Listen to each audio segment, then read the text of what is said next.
In 2019, SoftBank was forced to rescue WeWork after its planned IPO collapsed. By the following year, SoftBank said it had committed more than $14.25 billion to the company. Billions had already been written down, and the investment became the most visible symbol of Masayoshi Son's worst judgment. Most investors respond to a failure like that by shrinking. They spread the risk, slow down, and wait for proof. Son did the opposite. By July 2026, SoftBank had already invested roughly $54.6 billion in OpenAI. Another $10 billion was scheduled for October. If that final tranche closed, the total would reach $64.6 billion for an expected stake of about 13%. He did not come out of WeWork smaller. He built a planned OpenAI position more than 4 times the size of SoftBank's entire WeWork commitment. The question is not simply why he took another risk. The question is why failure made the next bet larger. This is not simply a story about whether Masayoshi Son learned from WeWork. It is a story about the lesson he chose to keep. And to understand that lesson, you have to return to the bet that first taught him what one enormous winner could forgive. In 2000, Masayoshi Son met Jack Ma, who was building a little-known company called Alibaba.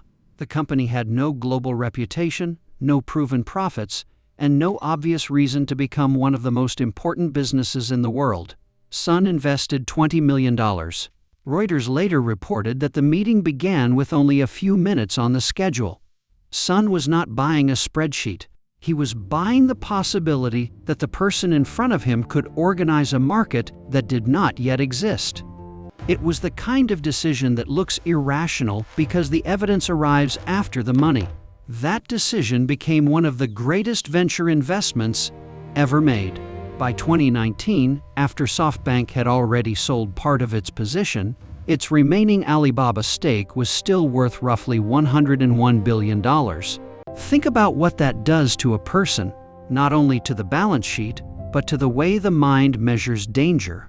One decision, made before the evidence existed, became worth more than hundreds of careful decisions made after the evidence was obvious. Alibaba gave Son a formula. You do not need every bet to work. You need one winner so large that it rewrites the meaning of everything that failed. But a lesson like that can be read in 2 ways. It can teach patience, because the future takes time to arrive. Or it can teach something far more dangerous, that size can forgive almost any mistake.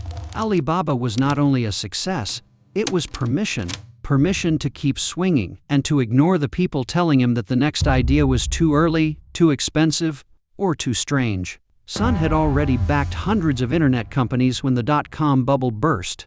SoftBank's stock fell roughly 93%. Published estimates said Son's personal fortune fell by around $70 billion. The portfolio that had made him look prophetic suddenly looked reckless. Companies disappeared, capital dried up. SoftBank itself faced questions about whether it could survive. But SoftBank survived. Alibaba survived. And over time, the one company still growing inside the wreckage became large enough to change the entire story. Son learned a second lesson. Being wrong and being finished were not the same thing.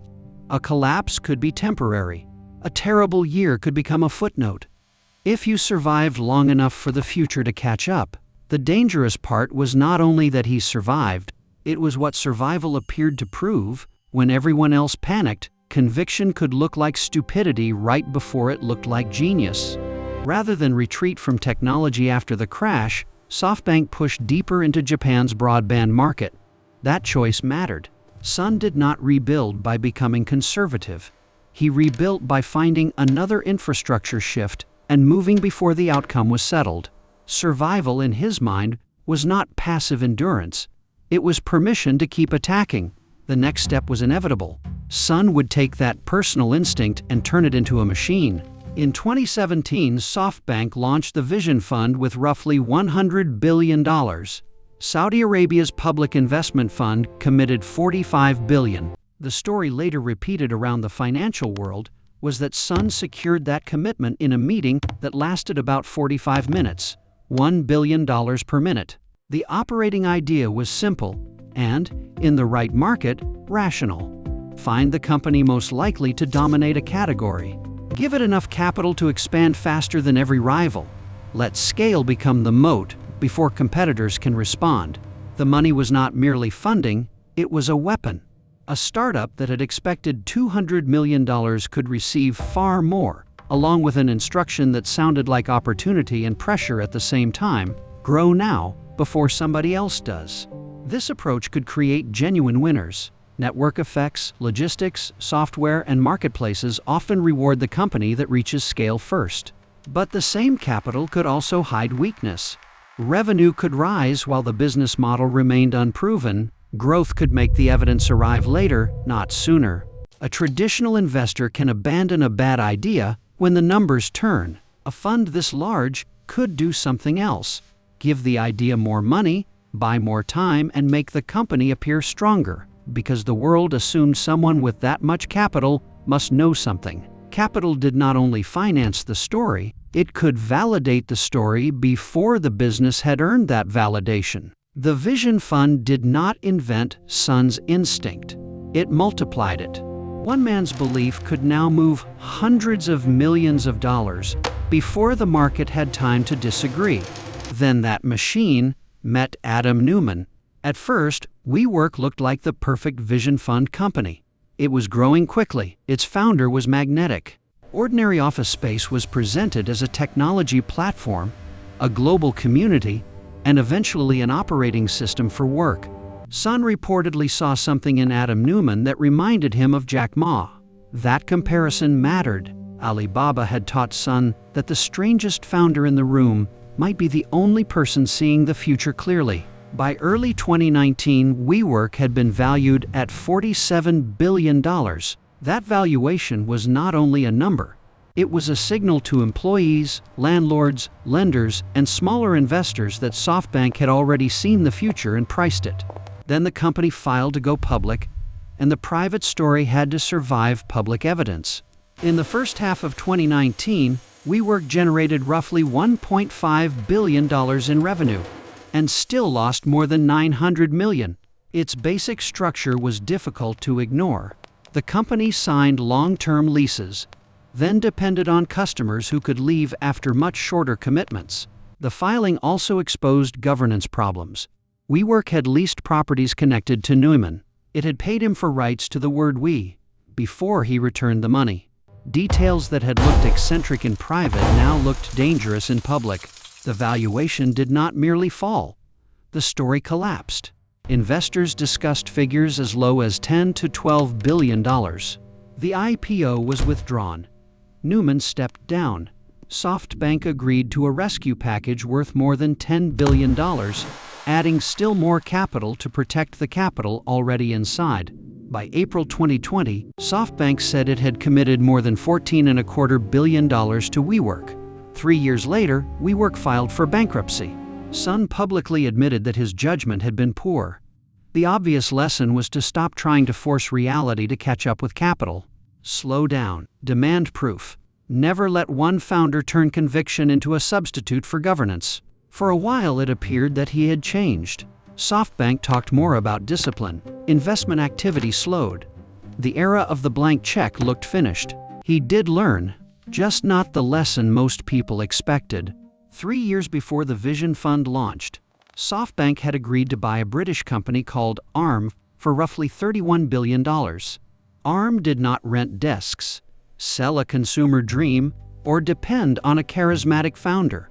It licensed the architecture that other companies used to design chips. Its technology became almost invisible because it was everywhere. Arm says its architecture powers more than 99% of the world's smartphones. It also sits inside cars, servers, connected devices, and an expanding range of AI systems. In 2023, Arm returned to the public market, and SoftBank retained roughly 90% of the company. The important point is not a share price on any particular day. It is the nature of the asset Son had chosen. Arm's value came from a licensing ecosystem. Thousands of companies could build different products while remaining tied to the same underlying architecture. The more developers and chip designers built around it, the harder it became to replace. WeWork needed the market to believe a new story about office space. ARM was already buried inside the devices the world used every day. WeWork demanded that growth prove the business later. ARM was already earning from an ecosystem the world had built around it. This is why calling Son a simple gambler does not work. A gambler can get lucky once, buying an invisible piece of infrastructure, holding it through years of doubt, and watching its importance expand requires a different kind of conviction. ARM changed the question. Maybe Son's problem was not that he bet too large. Maybe it was that he sometimes bet large on a company pretending to be infrastructure, and sometimes on infrastructure the world could not easily remove. That is the line OpenAI now has to cross. Is it another WeWork, a story expanding faster than the evidence? Or is it another ARM, an essential layer that looks expensive only before the world becomes dependent on it? By 2026, SoftBank was on track to invest $64.6 billion in OpenAI. But the size of the bet was only half the story. To finance part of it, SoftBank arranged a $40 billion unsecured bridge facility maturing in March 2027. SoftBank had other assets and other financing options, so this was not an IPO or default deadline, but it put short-term financing underneath a technological bet that could take years to pay off. The vision was long-term. The financing was not. It came with a clock. At the same time, SoftBank joined OpenAI, Oracle, and MGX in launching Stargate, a new company that said it intended to invest $500 billion over 4 years in American AI infrastructure. SoftBank took financial responsibility. OpenAI took operational responsibility. Masayoshi Son became chairman. SoftBank was no longer choosing one promising startup. It was rebuilding itself around an entire technological era. SoftBank's 2026 strategy described 4 areas that Son considered essential to artificial superintelligence: frontier AI models, semiconductors, AI infrastructure, and robots. OpenAI was the model. ARM and other semiconductor assets were the computing layer. Stargate, power generation, and data centers were the physical infrastructure. Robotics would give AI a body and allow it to act in the real world. Son compared the strategy to the board game Othello. Secure the 4 corners, and the board can turn in your favor. He was no longer trying to guess which single AI company would win. He was trying to control enough of the board that the winner would still pass through SoftBank's world. This is more than diversification. It is an attempt to create strategic gravity. If OpenAI needs compute, SoftBank wants exposure to the chips and infrastructure. If AI moves into devices and robots, SoftBank wants exposure there too. The goal is not to be right about one product. It is to make several parts of the future reinforce one another. That is the real difference between WeWork and OpenAI. WeWork was one company pretending to be a technology platform. This time, Son is trying to assemble the platform himself. That may make the strategy more resilient. ARM has businesses that do not depend on OpenAI. Data centers can serve more than one customer. Robotics has its own markets. One failure would not automatically make every other asset worthless. But structural does not mean safe. Not every piece has to win, but enough of them have to grow together to justify the amount of capital moving into the same thesis. The models must keep improving. Demand for compute must keep rising. Power and construction must arrive on time. Capital markets must remain willing to finance the build-out. The risk is not that one broken link destroys everything. The risk is that many different assets now lean on the same belief: AI will become enormous, and it will become enormous soon enough. After WeWork, Son did not become cautious. He became more structural. One winner rewrote his ledger. One collapse taught him that survival could outlast humiliation. The Vision Fund turned conviction into a machine. WeWork proved that money could delay the truth. ARM proved that patience could look reckless before it looked obvious. OpenAI combines all 5. It is a single enormous position: a long-term infrastructure thesis, a financing challenge, and the center of a much larger system SoftBank is trying to build. The same man who once tried to make one company grow faster than reality is now trying to make several industries arrive together. That is a more intelligent design. It is also a far larger wager on timing. So decide. Is Masayoshi Son the investor who sees technological revolutions before everyone else? Or is he the gambler whose greatest victories keep giving him permission to make even larger bets?